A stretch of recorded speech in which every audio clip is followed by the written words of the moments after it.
Bilang matinding pagtutol sa Administrasyong Marcos, maglulunsad ng malawakang protesta ang mga overseas Filipino workers sa pamamagitan ng OFW Zero Remittance Week simula March 28, 2025. Ano ang kahulugan ng kilos protestang ito at gaano kalawak ang epekto nito? Alamin sa ulat ni Anton Cero.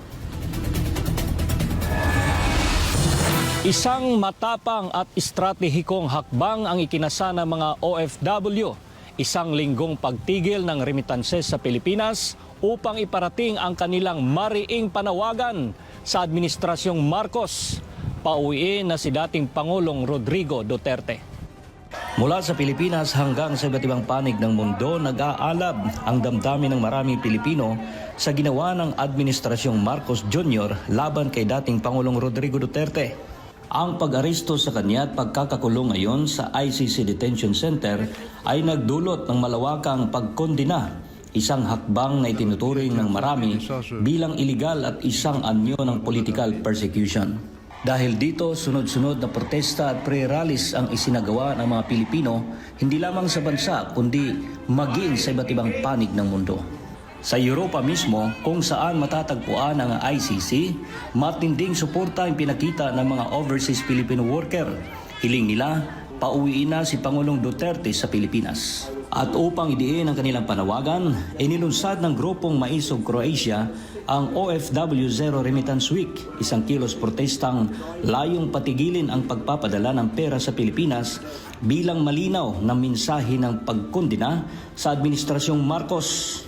Kinumpirma mismo ng grupo ang hakbang na ito.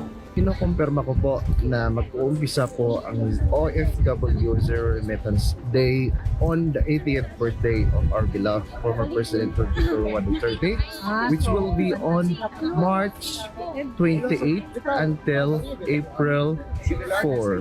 Bukod dito, isang panawagan ang ipinaabot ni Maisog Croatia Vice Chairman Erwin HR, isang hamon sa lahat ng OFWs sa buong mundo na makiisa sa naturang protesta.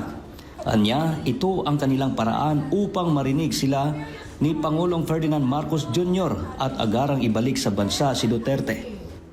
I hope that our respected President of the Republic of the Philippines, His Excellency Ferdinand Marcos Jr. will hear us, OFWs. Please send our beloved President Duterte back home. Please. I have nothing against you. Just please send him back home. This is the call for all OFWs around the world. Thank you. Simula nang makulong si Duterte sa ICC Detention Center sa The Hague, Netherlands, araw-araw nang may mga Pilipinong dumadalaw sa labas ng pasilidad. Isang malinaw at matinding mensahe sa buong mundo, hindi bumibitaw ang kanilang suporta sa dating Pangulong. Mula dito sa The Hague, Netherlands, Anton Cero, SMNI News.